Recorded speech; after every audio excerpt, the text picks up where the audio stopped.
district in Pennsylvania, includes the suburbs of Pittsburgh, went for President Bush by 20 points in 2016, should be easing pickings for his party, in part because his tariffs on aluminum and steel are very popular because it actually means jobs for real people. But Democrats have this young candidate cut from central casting. You mentioned him, Conor Lamb, narrow lead, though he's all but running from national Democratic leaders, promising to vote against Nancy Pelosi as Speaker of the House. And as a former prosecutor and Marine, he's made a direct appeal to the union workers who snubbed Hillary Clinton last time around. The president labeled the Democrat Lamb the Sham at a raucous rally on Saturday night, slamming Lamb for opposing his tax cuts and immigration crackdown.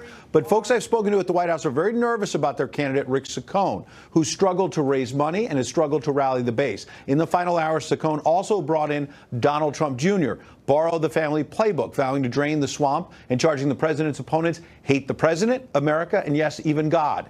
If Lamb takes this GOP district, the media will have its narrative that the GOP is easy pickings in the November midterms. If Saccone wins it, it will suggest the president's coattails are stronger than Democrats think. Keep it glued to Fox tonight. We expect the result around 11 p.m. Eastern, when I will fill in for Shannon Bream. But also stay glued to Fox because Tucker is really awesome. You're a great reporter, Ed. Ed. Put that in there. A great reporter, and I appreciate it. Good to see you. President Trump traveled to the state of California today to review 8 separate prototypes for his proposed wall along the U.S.-Mexico border. While there, he said this. The round piece that you see up here, or you see more clearly back there, the larger it is, the better it is, because it's very hard to get over the top. It's really deterrent from getting over the top. Who would think? Who would think? But getting over the top is easy. These are like professional mountain climbers. They're incredible climbers. They can't climb some of these walls. Some of them they can. Those are the walls we're not using. Democrats in Congress oppose providing funding for the wall, of course, but some go further than that. Recently, some on the left have called for ending all federal border enforcement, period. Senator Kamala Harris of California says that ICE should be abolished entirely. Washington Post editorial today agrees. How is that distinct from having totally open borders? It's not yet clear. Henry Fernandez, a senior fellow at the Center for American Progress, joins us tonight. Henry, thanks for coming on. Good to be here, Tucker. So there's obviously a lot of concern about illegal immigration, whatever you think the best solution is. What do you think the downside for American citizens is of illegal immigration? Well, let's start with this wall that Trump wants to build. And let's remember that he first told us that it was going to be built and paid for by the Mexicans. They've said they won't do that. I'm sorry. I don't want to cut you off, and I'm happy to talk about the wall. But first, I want to get to the predicate for the wall, which is the concern about illegal immigration. Why should we be concerned about it? What are the downsides of illegal immigration for American citizens? Well, I think you're the one who has this big concern. Immigration, undocumented immigration, people coming into the U.S. without documents or overstaying visas. Yes. Those things are all way down. They've been down virtually every year for some time now. So it's actually not a very significant problem. Instead, this is really something that Trump is drumming up in order to scare people. And it really doesn't have much basis as a serious problem right now. So you don't think that when people come over, because people do come over, I mean, there are a lot of people apprehended at the border, and there are, of course, more than 10 million illegals living in this country. You don't think that American citizens are hurt in any way by that or have any legitimate reason to be concerned by it? Again, I'm trying to understand what the big concern is here. What we're talking about is a border wall that would cost somewhere between $60 and $120 billion, money that would just be taxpayers' dollars wasted for something that won't work. The solution, well, but hold on. How do you overcome a 30-foot wall with a $32 32-foot ladder that you can get for $300 at Home Depot? I'm familiar with the bumper sticker, though. I wonder if you're concerned at all about the effects on employment. So just to give you one among many examples, there are 7 million American prime-age working men who've dropped out of the labor force. And they tell, there's a recent report by the Fed on this, they tell researchers that the wages that they're competing for are too low, and one of the reasons is because of competition from immigrants. So you don't think that that's a concern at all? That doesn't bother you at all? Is that something you've looked into? Should people be worried about it? Well, I think if we look at economic analysis, no, that should not be a significant concern for people because immigrants help build the economy, which raises wages. What we've seen is wages are now, as unemployment has come down close to 4%, wages are starting to raise. That's what we would expect in this economy or any economy. Then why are there immigrants are essential to growing the economy. But let me ask you though, why, if we have approximately 11 million people here illegally, and we have, just to name one among many numbers, 7 million American citizen men of working age not working, why wouldn't we prefer the citizens to be working instead of the people who are here illegally? Should we give priority to our citizens, I guess is my question. Do you think that we should? So I really feel like the premise of the question is missing just basic economics. If we want to create jobs, we need a robust entry of immigrants into this country. That's what allows us to grow jobs in this country. But we have 11. Hold on, we have 11 million. So no, we have 11 million at least. The number may be far higher, but the baseline is 11 million illegal alien workers in this country, and we still have one of the highest workforce non-participation rates in modern history. So how many more illegal workers will we need in order to help American citizens? What do you think the perfect number would be there? Again, I just reject the entire premise of the question. So you can keep asking it, but no. I'm trying to get to what you're saying. You're saying we need more illegals here because it helps our economy. We have 11 million. How many more will we need? I'm trying to answer the question in the only way that I can, which is based on facts, right? And the fact is that immigrants help grow the economy. That's what brings people into the workforce. That's what creates jobs. Oh, and I'm responding with actual facts by telling you that hasn't worked. So I'm just wondering what would work. Let me ask you this. If you say we face no threat at all from illegal immigrants in this country and our fears are rooted in bigotry or whatever, they're irrational, and that we don't need a wall, well, that's the supposition. I mean, a lot of people are afraid of illegal immigration. You're saying we have no reason to be, so clearly it's irrational, in your opinion. Then why wouldn't we follow the lead of a lot of your fellow Democrats and abolish ICE? Are you for that?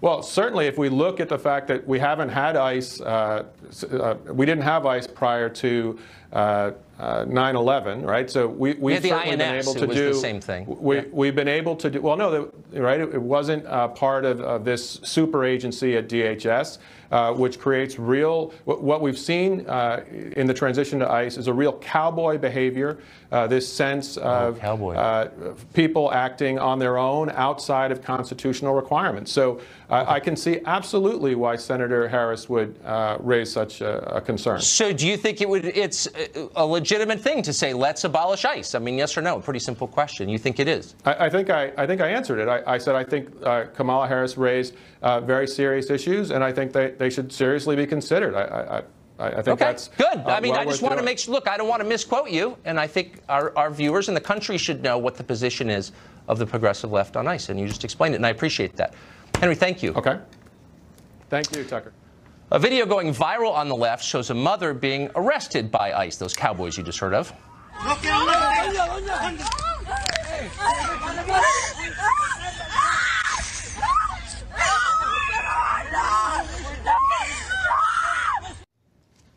It's a pretty upsetting video, and for that reason it's getting wide play on the left, but a key detail is being left out. The woman in that video, Perla Morales Luna, isn't simply some random illegal alien pulled off the street by those cowboys. She's suspected by the feds of organizing a human trafficking operation. Mark Krikorian is executive director of the Center for Immigration Studies, and he joins us tonight. I don't know if I've seen coverage as dishonest as this in a long time. I mean, this is the definition of propaganda. If you show that video and take out the context, it's a little bit like showing the man standing in front of the tank in Tiananmen Square without the tank. It totally changes the meaning of the image, correct? Of course, and that's kind of the point. I mean, this happened near the border, about 10 miles north of the border. There are illegal immigrants all over National City, California, where this happened. Right. The Border Patrol, if they wanted to randomly arrest illegal immigrants, which they don't waste their time with, they wouldn't have done this. They knew that this woman was involved in a smuggling ring. and they sought her out. They tried to get in touch with her before. She didn't respond. Apparently when they confronted her on the street, she tried to flee. She tried to get in another car and drive away.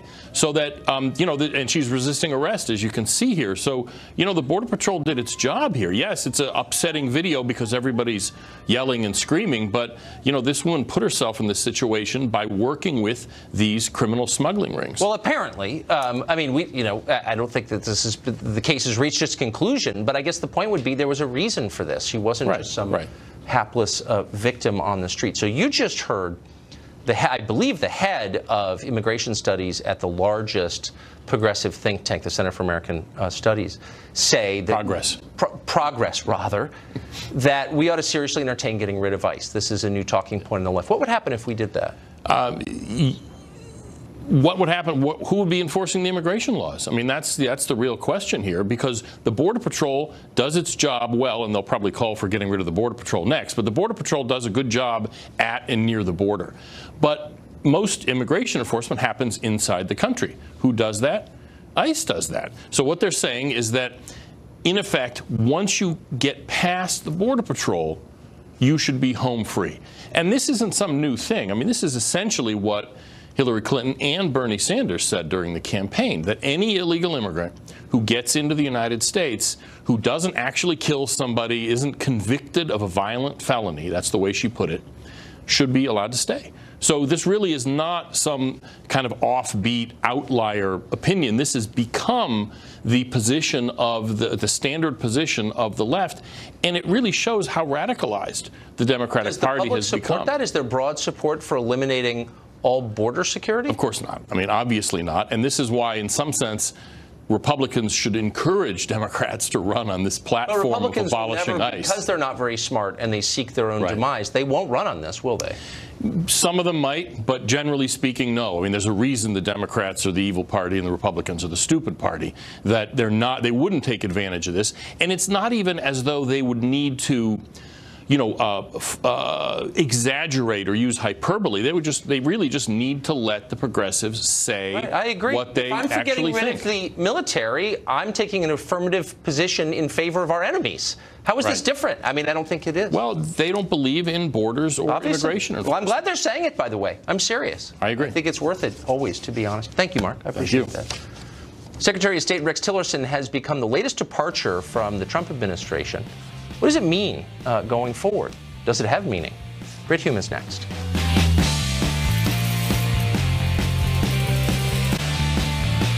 Tucker.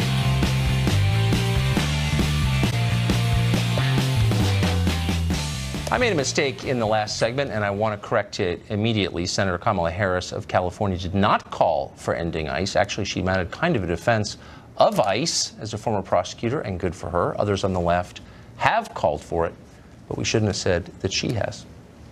Well, polls have now closed in Pennsylvania's special congressional election. We're watching for the results, and of course, we'll keep you apprised of all developments through the night on Fox. Today, Secretary of State Rex Tillerson became the latest departure from the Trump administration. President Trump announced his firing via a morning tweet. The president says he plans to nominate CIA Director Mike Pompeo to be the new State Department secretary, while Deputy CIA Director Gina Haspel will be nominated to run that agency. Afterward, President Trump had this to say about Rex Tillerson. Rex and I have been talking about this for a long time. We got along actually quite well, but we disagreed on things. When you look at the Iran deal, I think it's terrible. I guess it was okay. I wanted to either break it or do something, and he felt a little bit differently. So we were not really thinking the same. Secretary Tillerson himself, meanwhile, said this. My commission as Secretary of State will terminate at midnight, March the 31st. Between now and then, I will address a few administrative matters related to my departure and work towards a smooth and orderly transition for Secretary of State designate Mike Pompeo. Fox senior political analyst Britt Hume joins us tonight. Britt, there's an awful lot going on, so I just want to go in order through a couple of stories. First, Tillerson, what do you make of this? Well, it does show that you cannot disagree with the president on major foreign policy issues, to wit the Iran deal, right, and last forever. And there are other differences as well. And plus the fact, Tucker, that the State Department can be a pretty bulky place. And this president is nowhere near the first president who's had trouble getting his arms around it and getting control of it. There's a good argument to whether Tillerson did either over there. But there's always this question with secretaries of state. Are they representing the State Department to the White House or the White House to the State Department? And I think that the feeling in this administration and this White House was that Tillerson had become, to some extent at least, a creature of the building, although he wasn't thought over there to be all that popular. So his days were probably numbered. It's regrettable, Tucker, because it means we'll have a period of delay while Mike Pompeo gets installed and goes through this arduous confirmation process. The same will be true for his deputy, who's now supposed to take over at CIA. And that leaves a period in which the agencies are not functioning in the way that their new leaders will want them to. And it's regrettable at this, still early stage of this administration that they're still getting the right people in place. Yeah, it is regrettable. What do you make of the report, the majority report from the Intel Committee yesterday that found no collusion between the Trump campaign and Putin? I think it's probably correct that that committee did find no collusion. And I would note, Tucker, this is in the face of all the criticism that House Intel Committee and its majority have received, that meanwhile, over in the sainted Senate Intelligence Committee, its chairman, Richard Burr of North Carolina, Republican of North Carolina, said to a television interview in the last day or so that investigation, which has been thought to be very much more sober and bipartisan and better, had come so far essentially the same conclusion. And I think there's a good reason for that. In all likelihood, there was no collusion, and there's been no evidence of it so far. And I think that piece of their conclusion is probably correct. And I noticed that even Adam Schiff of California, who's been a dogged dissenter and one might say a very partisan one on that House committee, even he, in denouncing the conclusions, all he said was the investigation should continue. He did not say that he or that committee has evidence that would dispute or even refute the committee's conclusion on collusion.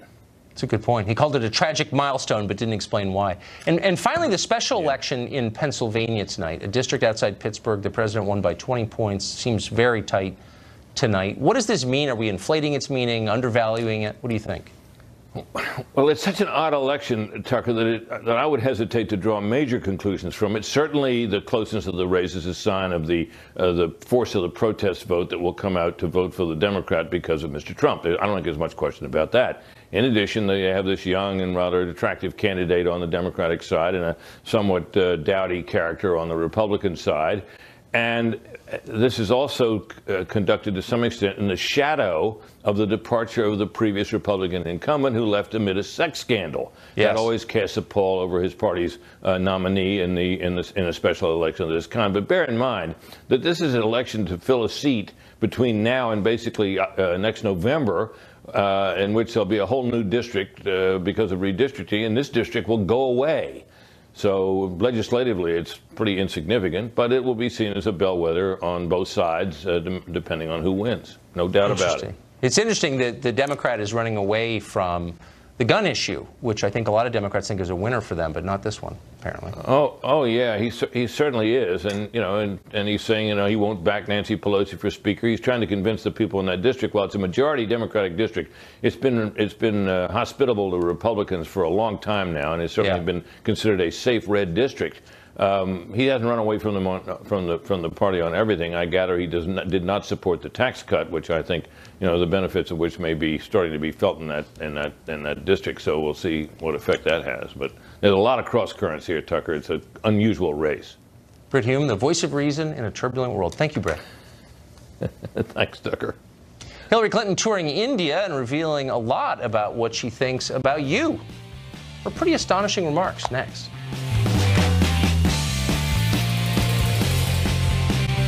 It's all pop culture trivia, but it gets pretty intense. The new guy. Whoa, he looks exactly like me. No. Separated at birth much? We should switch name tags and no one would know who is who. Jamie, you seriously think you look like him? I'm pretty good with comparisons. Like how Progressive helps people save money by comparing rates, even if they're not the lowest. Whoa! Wow. I mean, the outfit helps, but pretty great. Look at us. Let's see why people everywhere are upgrading their water filter to Zero Water. Start with water that has a lot of dissolved solids. Pour it through Brita's two-stage filter. Dissolved solids remain? What if we filter it over and over? Oh dear. Thank goodness Zero Water's 5-stage filter gets to all zeros the first time. So maybe it's time to upgrade. Get more out of your water. Get Zero Water.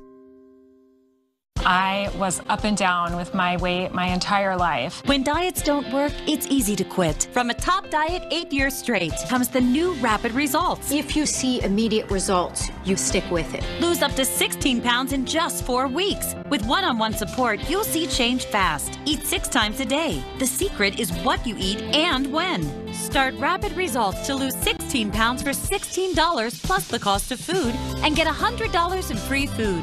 Hurry, call now. Let's face it, everyone would love a smartphone these days, but not everyone wants unlimited everything or a large data plan with a big monthly bill. For people who just need GPS, a good camera, and a few apps, there's TracFone, the original no-contract wireless provider. Smartphone plans start as low as $15. There's no contract, and you get unlimited carryover, so you keep all the minutes, text, and data that you paid for. Right now, TracFone has phones from top brands like Samsung and LG at very affordable prices. They have large touchscreens, take great photos, and give you access to thousands of apps. Everything you need. Look, TracFone has nationwide coverage on America's largest and most dependable 4G LTE networks. There's no activation or cancellation fees, and you can even keep your number. Talk about a win-win-win. TracFone is available at retailers nationwide. Visit TracFone.com for more information and special offers. Can't see it. I'm home. Oh. What are you doing? I'm just watching the game. Okay, I'm taking a shower. Okay. I can't even say this. I can't. Looking for a hotel that fits your budget? TripAdvisor now searches over 200 sites to find you the hotel you want at the lowest price. Grazie, Gino. Find a price that fits. TripAdvisor. We the people are defined by the things we share and the ones we love, who never stop wondering what we'll do or where we'll go next. We the people who are better together than we are alone, are unstoppable. Welcome to the entirely new expedition. The polls have closed in that special election in Pennsylvania. We're now just waiting to hear who won. The results are coming in now. Hillary Clinton, meanwhile, thousands of miles away in India. As a result, she figures it's safe to say what she really thinks about you. Watch. His whole campaign, Make America Great Again, was looking backwards. You know, you didn't like black people getting rights. You don't like women, getting jobs. You don't want to, see that Indian American succeeding more than you are. Whatever your problem is, I'm going to solve it. We don't do well with married white women. And part of that is an identification with the Republican Party and a sort of ongoing pressure to vote the way that your husband, your boss, your son, whoever, believes you should.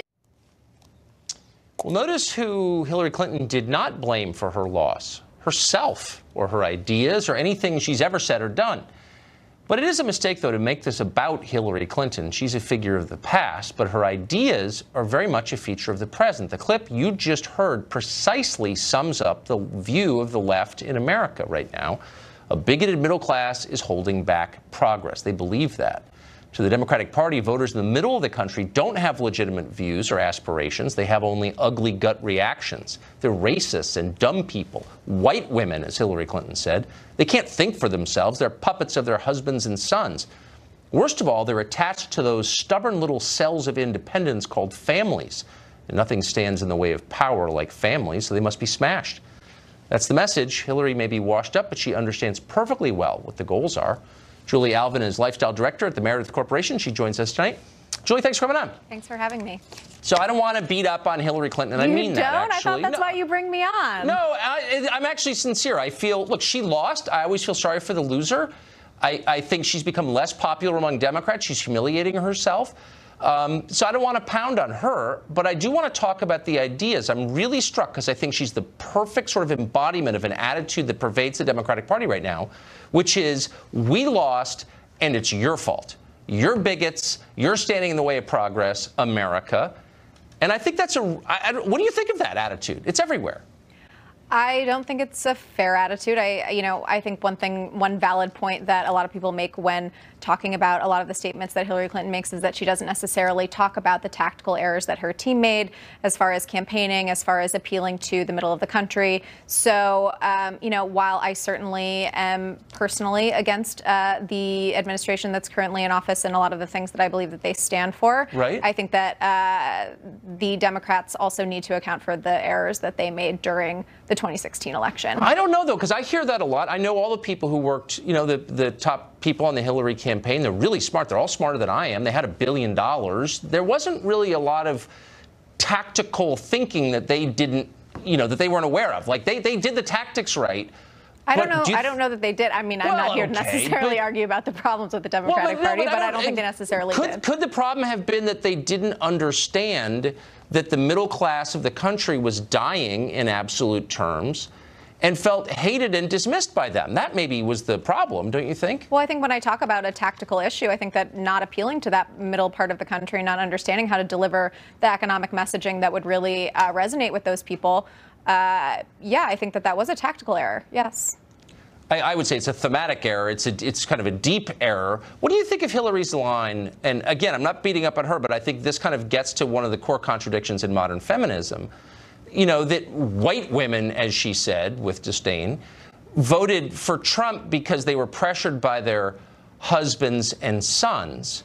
She thinks that women are so weak-minded that they're bossed around by their sons in the voting booth. Doesn't that tell you a lot? Isn't that revealing? Well, as much as I hate that soundbite from her, and I wish that, it makes it sound as though women are incapable of making their own decisions when it comes to the voting booth. But as much as I wish this weren't true, there actually is data to back that up. There was a study by Oregon State University a couple of years ago that said that women, and specifically white women, are unduly pressured by their partners when it comes to making political decisions. And generally that women happen to, basically women, when they are unmarried, they tend to vote with the good of their gender in mind, whereas once they become married, they are more likely to vote in their husband's best economic interests. And this is largely because women hold less money and earn less money and hold less power in this country. And there actually is evidence to back up the fact that women, when married, and specifically white women,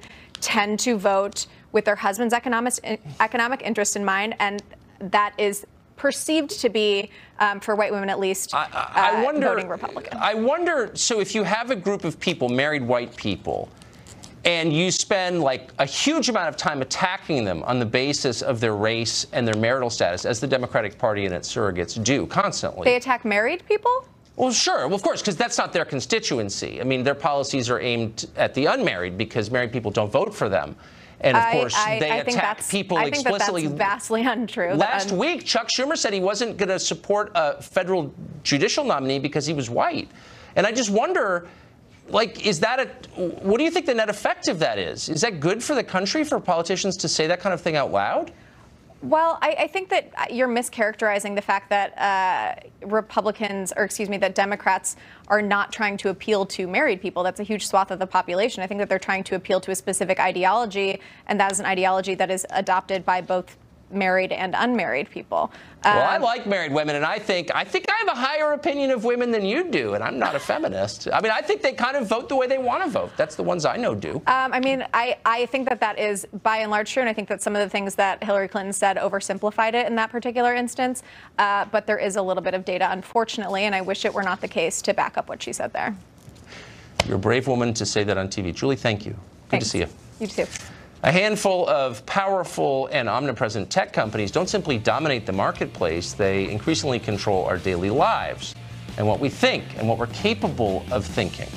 Is it time to break them up? One writer who studied the issue says, yes, it is. He joins us next. Plus, the results are coming in. We'll update you again on the Pennsylvania special election after this.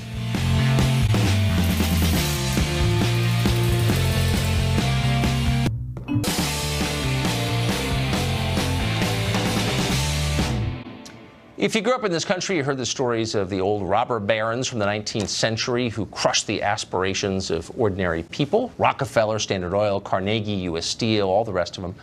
Their companies were massive and powerful, and at the time, they seemed to bend the entire country to their will. But that's over, or is it? Today, Amazon, Google, and Facebook, also Apple, aren't just richer and more powerful than the old monopolies or any companies that have ever existed throughout human history. They also have far more control over our daily lives. What should we do about it? Scott Galloway is professor of marketing at NYU's Stern School of Business.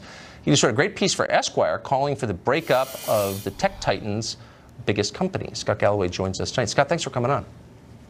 Tucker, thanks for having me. So you took a forensic look at these companies and their effect on the American economy and American life, and your conclusion was break them up? That's correct. Yeah, I think we're at a part of the economic cycle where the economy needs to be oxygenated again. I don't think they've done anything wrong, if you will. I just think the economy of innovation that we've become dependent upon has gotten to a point where small companies have difficulty getting out of the crib and big companies are being euthanized before they should, because these companies basically choke off capital, and it's effectively can engage in anti-competitive behavior, which any company does when it's given the assets and the scale of these companies. So I think it's time. We've got a whole lot of laws.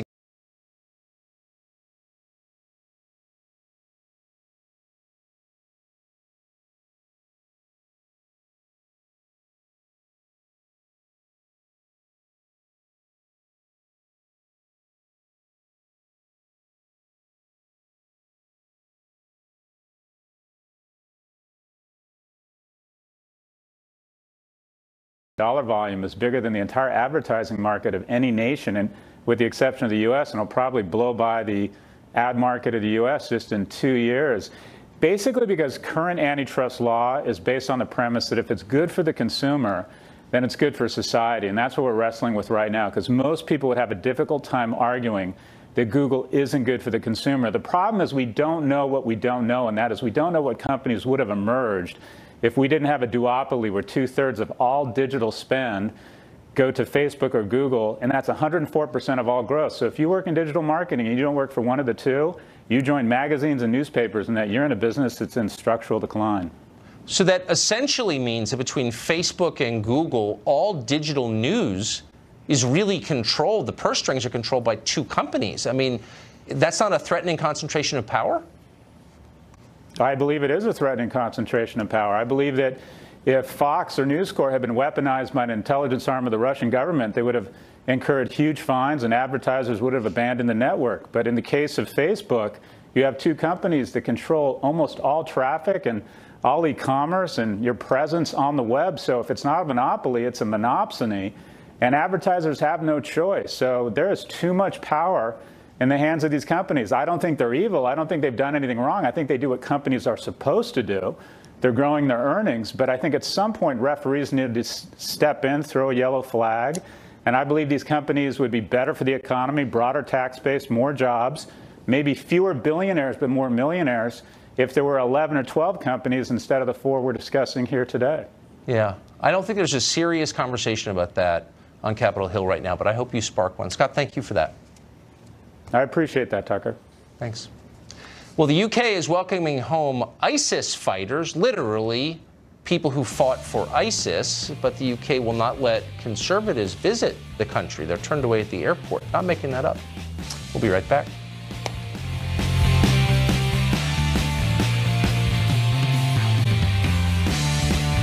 This program is brought to you by Land Rover. Well, after 14 months, Republican members of the House Intelligence Committee finally completed a draft report in which they determined that there was no collusion between Donald Trump and Vladimir Putin during the 2016 campaign. Philip Mudd is a former CIA official who now spends an awful lot of time yapping on cable news. He hasn't actually read that report, but that didn't stop him from passing swift and certain judgment on it, or in general from acting like a lunatic on television. And it was not the first time. Watch this. If this report were written on toilet paper, I wouldn't stoop to wipe my with it. Conversation, Wolf, has to transition to how do we understand what the President of the United States says, to understanding that these are circus clown remarks. I am a proud holder. My family was called I'm proud of that. We came when people from Ireland and Italy were seen as dirty people, dirty Catholics who didn't belong in a Protestant country. Whoa. Well, the next time you hear some idiot reporter lavishing praise on the so-called intelligence community and reminding you it's unpatriotic to question their conclusions, keep in mind that Philip Mudd is who they're talking about, the unbalanced guy you see screaming on CNN. He's the one we're trusting with our most sensitive secrets, he and a lot of his like-minded friends. There are now 4 former CIA officers running for Congress this year as Democrats, and liberals could not be more thrilled. Suddenly, they love the CIA. They love all large, secretive institutions that undermine democracy. They think crazy old Phil Mudd is excellent. You're the one they're worried about. Well, the UK is blocking conservatives from visiting that country. They say conservatives could be hazardous to the nation's diversity somehow.